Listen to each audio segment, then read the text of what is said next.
right now. I want to gamble.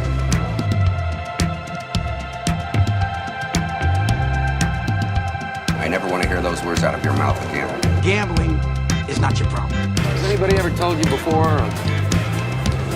your bad luck? Most gamblers, when they go to gamble, they go to win. Those were my mother's dying words. When we go to gamble, we go to lose. Show me the money.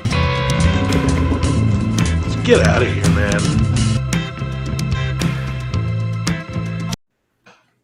Championship weekend is here. It's been a long road.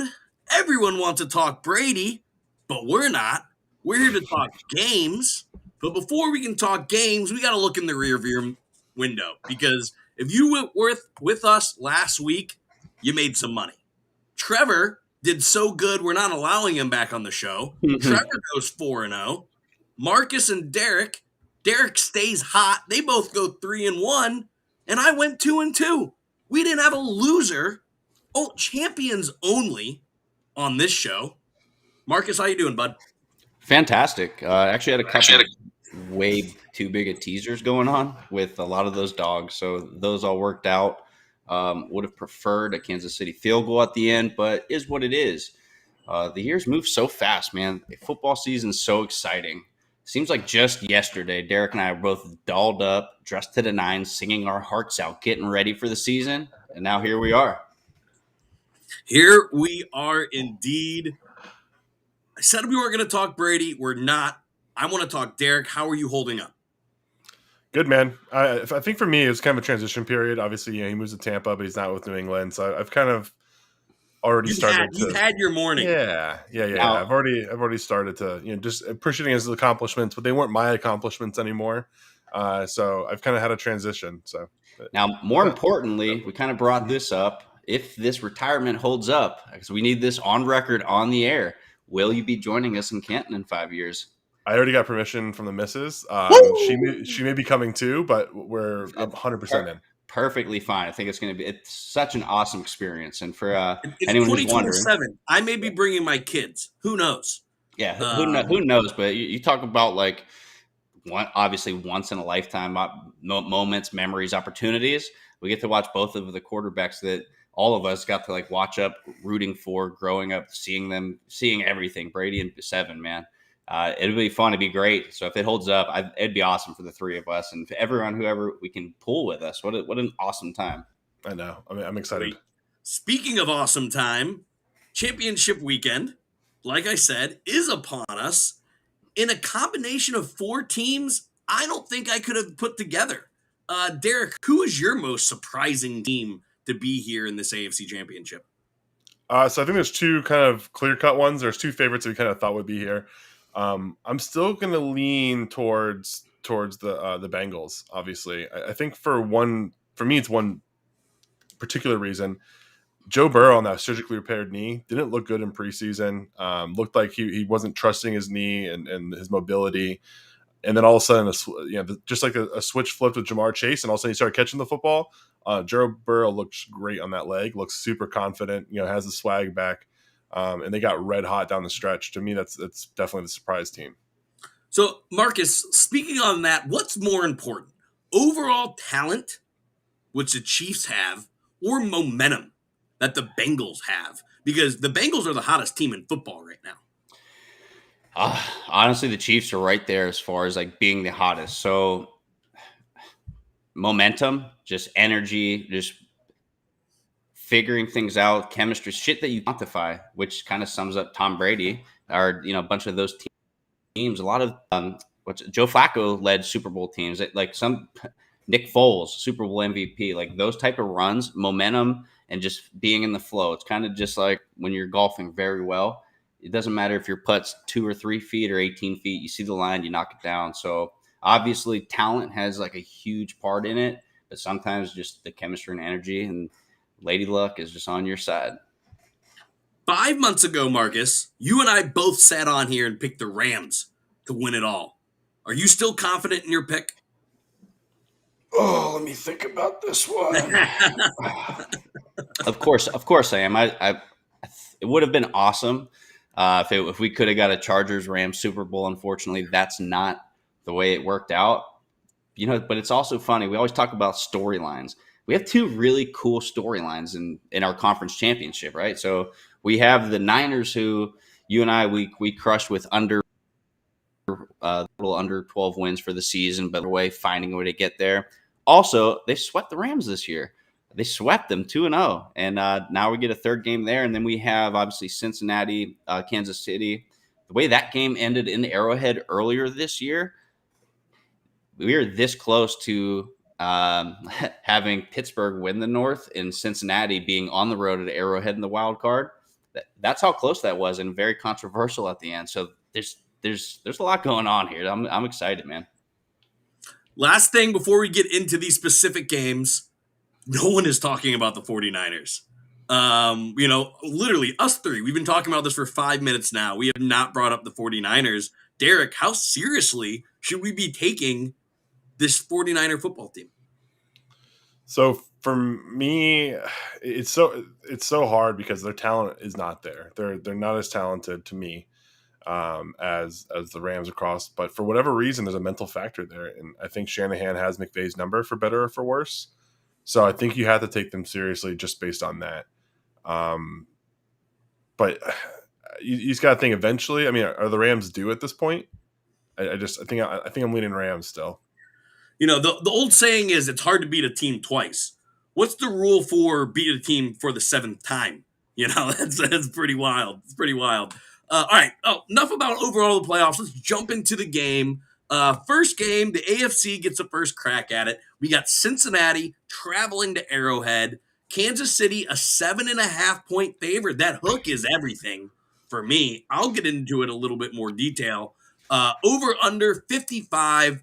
Derek, who do you got winning? I think it's going to be a shootout. I think it's probably going to come down to the last possession. Clutch time, Mahomes seems to always get it done, but I can't in good faith take Kansas City. I can't take either team by more than a touchdown. Like, I can't take Kansas City by more than a touchdown. To me, that extra half point is really what gets me feeling like it's got to be Cincinnati here. Even if it gets, let's say a shootout to the end, decided by field goal, goes to overtime, well, 6 is going to win it. So I'm going to take Cincinnati just because who knows, maybe they get hot. Tyrann Mathieu still, I think, is questionable. For me, it's all about Kansas City. Yeah, no, I think that hook, you nailed it. That hook is everything. If this was 6.5, I think I might take Kansas City, but it's 7.5. So I'm taking Cincinnati. I have Kansas City winning. And you're right. I think this game is going to live right up to the story it's being told. That's why I'm taking my only prop that cashed last week. I went 1 of 3. I went swinging. My only hit was a swinging bunt single, and I'm making that swinging bunt single all over again. Give me Mahomes and Burrow to throw for 600 combined yards. I think they smash this, and it's plus 140. You're getting almost 2-1 on this prop, and I think they easily sky 600 yards. Marcus, are you on Kansas City, or do we have a Cincinnati sweep? I really, really, really want to take Kansas City. They're fantastic, and they're obviously way more talented. The line's already moved down to 7.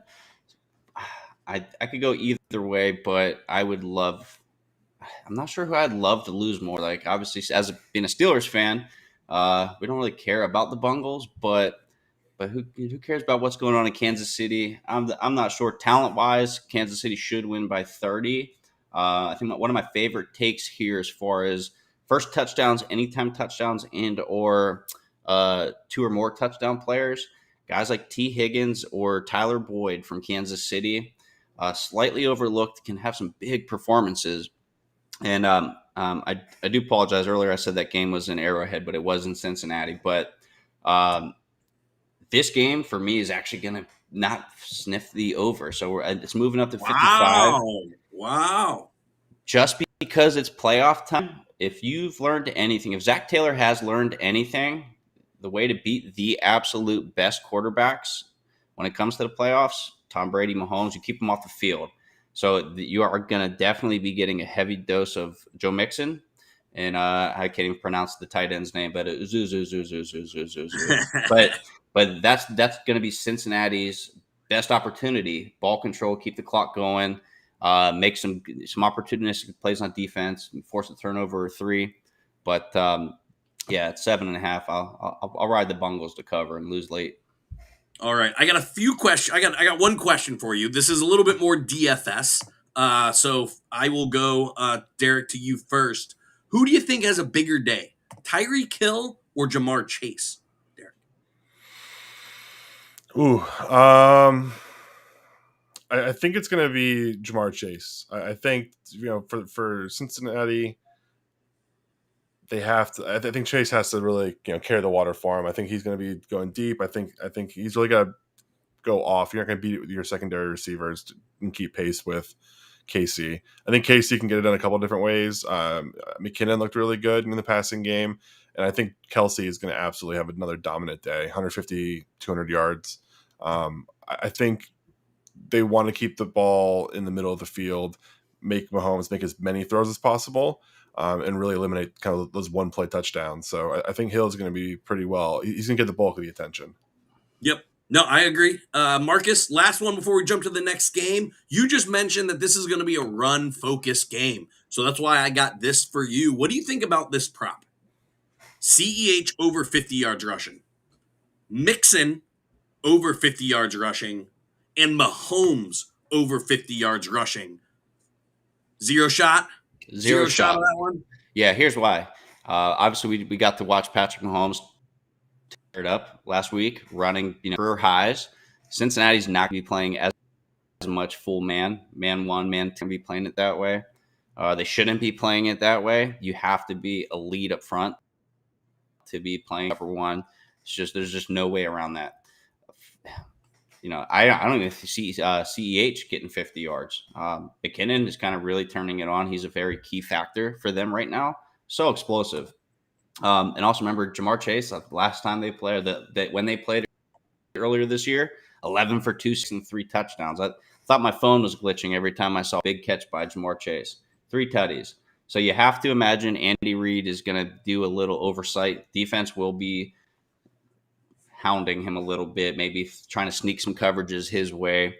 So that's kind of why I like the sneaky plays from Cincinnati's unsung heroes with Boyd and Higgins. Interesting as always. All right, let's jump to the NFC side of things. 6:30 Eastern time kickoff. San Francisco going long ways to play a away game at SoFi. San Francisco is getting 3.5 points with an over-under of 45.5. Derek, who you got in this game? Are you picking Shanahan again? I can't. I think McVay's too good of a coach to really have. I don't think he goes 0-3 on the season, and there's plenty of things on film that they can review that didn't work. I think they come with a really good game plan. Odell Beckham's really ingrained in this offense now. Cam Akers could be the difference maker, the ability to stay balanced, run the ball. Cooper Kupp's still going to do what Cooper Kupp does, and Aaron Donald. Who? And Aaron Donald and that defensive line are really firing on all cylinders. So for me, I think the Rams only win one this season, but I think it's the most important one. Yeah, I'm with you, man. I just have too much respect for McVay to not turn this around. I got to imagine this streak is going to end. But if you can tell, if you watch this show before, you see I'm not where I'm normally at. I'm up in the Chicago suburbs. I'm in the North Shore of Chicago, Buffalo Grove, Illinois. I'm about 15 minutes east of Arlington Heights. You know why that's important, Marcus? I'm sure I'm about to find out.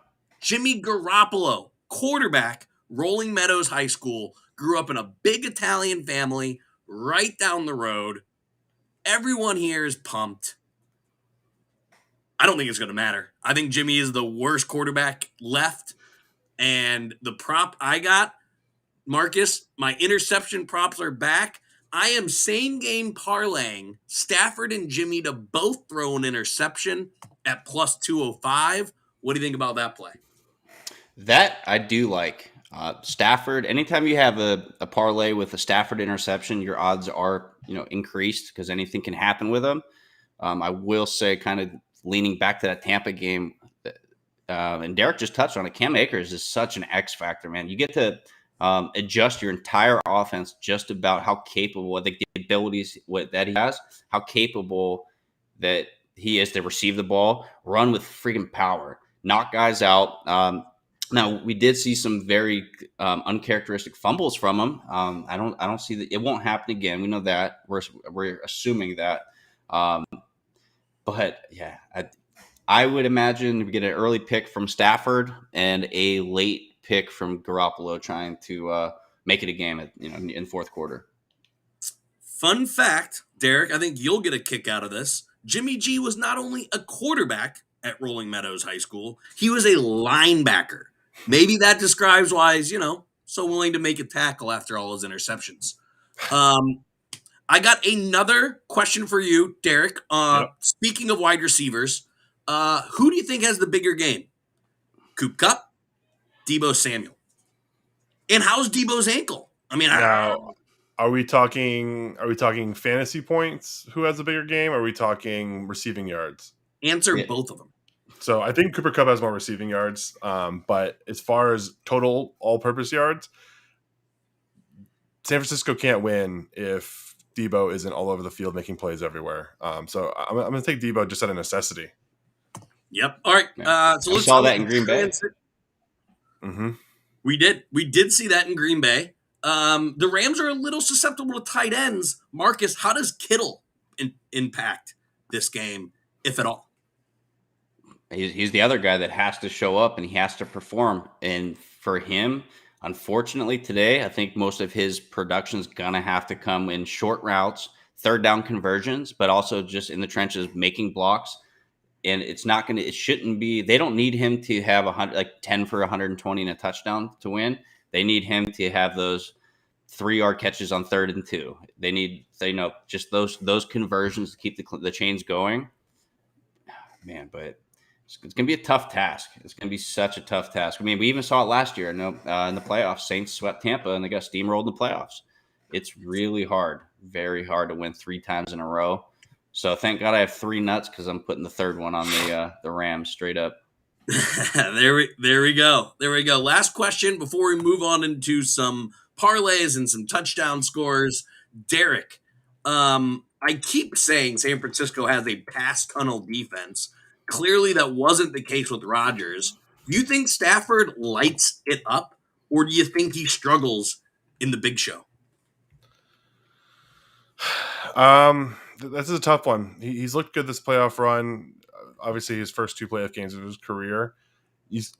Part of me wants to think that he's got to be due for a mistake eventually. But he's been well against the blitz, so they really have to get pressure with 4. Bosa is going to be healthy, ready to go. You got to think he's ready for a mistake eventually, but the secondary isn't very good either. So I think he's not the reason they lose for sure, even if they do. Got it. All right. No, I think that's all good. This wouldn't be a betting and beers show if I didn't have a parlay of the week. But Brandon, And I didn't have beers. True. We can't have a parlay. There's only 2 games.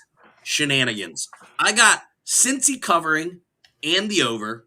I have Rams covering and the under. That's plus 1230.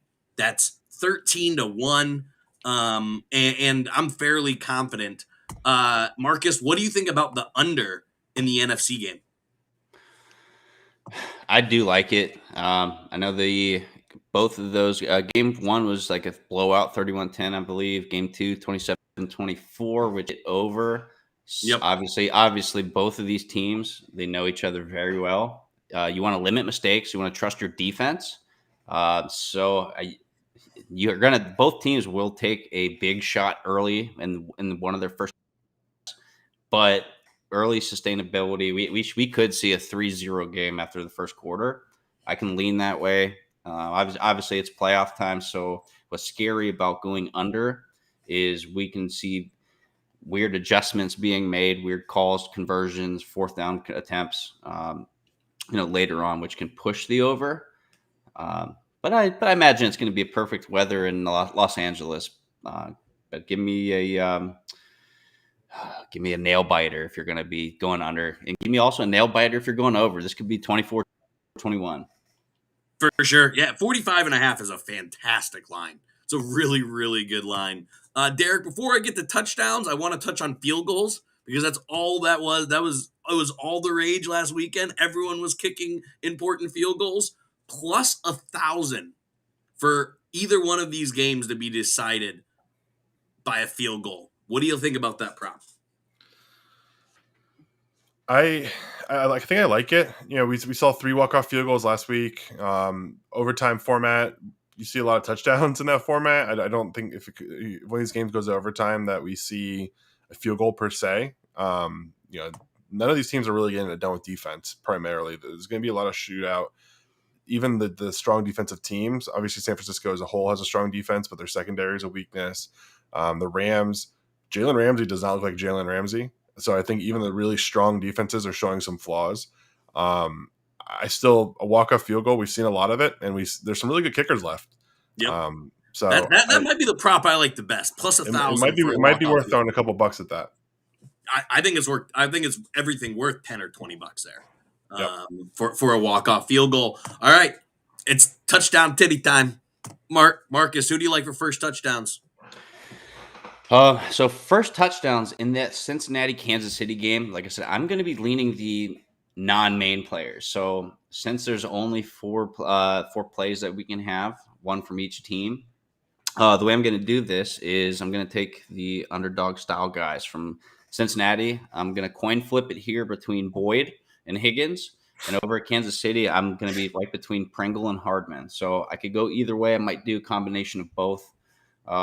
As far as this Rams game go, I'm loving Cam Akers, man. I'm a sucker for him. If you want to stay away from a guy like him, Tyler Higbee, another big play. He's been in and out, some very clutch plays, low touchdowns this year, but some guys that hasn't put up the numbers in those games earlier this year. So I kind of like him.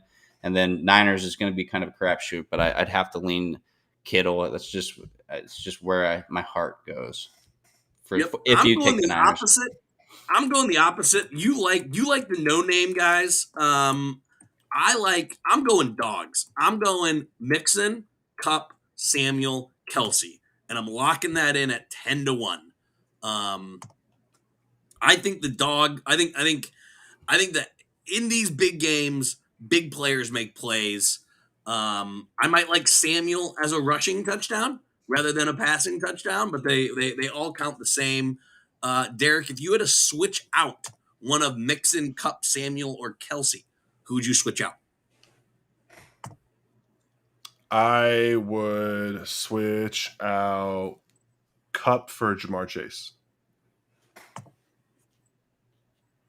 I think that's a good one. We were talking beforehand, Marcus, Pringle or Hardman? I'm rolling with Hardman. Well, they always say with Pringles, once you pop, you can't stop. So give me Hardman, man. He's playing some good ball. He's making some good plays, and he is electric. So give me Hardman over Pringle. Plus 2,200, guys. It's not my play of the day, but like Derek said, it's worth a sprinkle. Maybe not a 10 or 20, but throw $5 on Hardman as a first touchdown. You could certainly do worse. All right, gentlemen. Marcus, anything else? Cooper Kupp, MVP. There we go. Derek, anything else? I don't know how to follow that one up. No, just excited. Hopefully this week lives up to what last week gave us. Obviously we talked about this. We're not going to get the same level of great football just because there's half the games. Even if those games are match, I don't think they can really exceed what we got last weekend. But I'm just hoping for kind of more of the same. And please, Joe Burrow, save us from what would be the periphery around Mahomes and a possible another Super Bowl win. Not Mahomes himself. I love him. But isolating him, I'm all for it. You don't want 2 weeks of Brittany Mahomes and Jackson Mahomes. You don't want that? I don't know that the world deserves that. We have enough going on right now. I just want to do what I want. Imagine that. I just want to do what I want without any consequences. Can that be? Same, girl. Same. Let me live. Speaking of living, I got to get the heck out of here since I picked against Jimmy G. We'll be here in 2 weeks to discuss the Super Bowl. Until then, boys, take it easy. Adios. Alrighty.